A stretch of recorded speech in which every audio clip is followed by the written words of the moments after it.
নফল সালাত আদায় করার মাধ্যমে জান্নাত লাভ করা।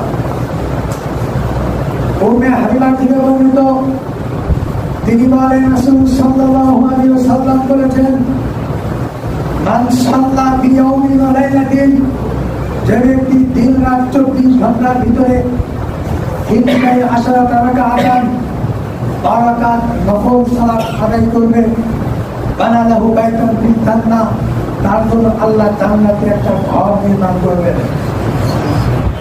দিন রাত 24 ঘন্টার ভিতরে 12 রাকাত নফল সালাত যে ব্যক্তি আদায় করবে, তার জন্য জান্নাতে একটা ঘর নির্মাণ করবেন।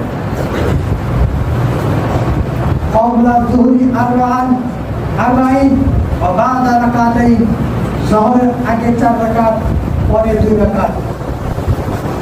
ওয়াল মাগরিবি রাকাতাইন, মাগরিবের পরে 2 রাকাত। ওয়াল ইশা রাকাতাইন, ইশারের পরে 2 রাকাত। ওয়া ক্বাবলা আল-ফাজর রাকাতাইন, ফজরের আগে 2 রাকাত। এই মোট 12 রাকাত সুন্নাত যে আদায় করবে, তার জন্য জান্নাতে একটা ঘর নির্মাণ করবেন। উম্মে হাবিবা উম্মুল মুমিনিন রাদিয়াল্লাহু তাআলা আনহা থেকে বর্ণিত, তিনি বলেন রাসূল সাল্লাল্লাহু আলাইহি ওয়াসাল্লাম বলেছেন, মান হাফাযা আলা আরবা'i রাকাতিন ক্বাবলা যুহরি ওয়া রাকাতাইন বা'দাহা হারামা আল্লাহু আলাইহিন নার।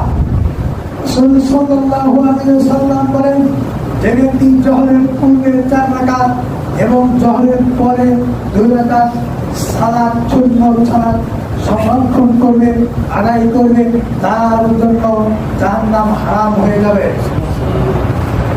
রবিয়া বিন কাব আল-আসলামী তিনি বলেন, কুনতু আবিতু মা রাসূলিল্লাহি সাল্লাল্লাহু আলাইহি ওয়াসাল্লাম, আমি রাসূলুল্লাহ সাল্লাল্লাহু আলাইহি ওয়াসাল্লামের কাছে একদিন রাত কাটালাম। আদাইতু বিউযুল হাদাতাহু, রাত কাটানোর পরে ওযু করার জন্য রাসূলের জন্য পানি আনলাম এবং আরো কিছু প্রয়োজন সারলাম। ফাকালা সাল, রাসূলুল্লাহ সাল্লাল্লাহু আলাইহি ওয়াসাল্লাম আমাকে জিজ্ঞাসা করলেন, হে রাবিয়া, তুমি আমার কাছে কিছু চাও?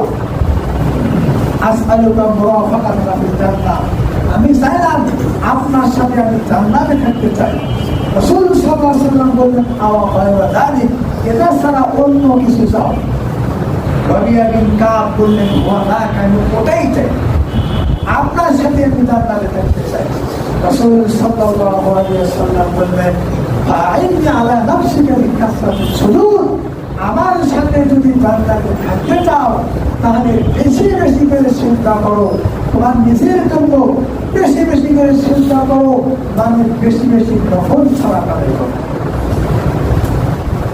বেশি বেশি নফল সালাত আদায় করতে পারলে আমার সাথে জান্নাতে থাকতে পারবে।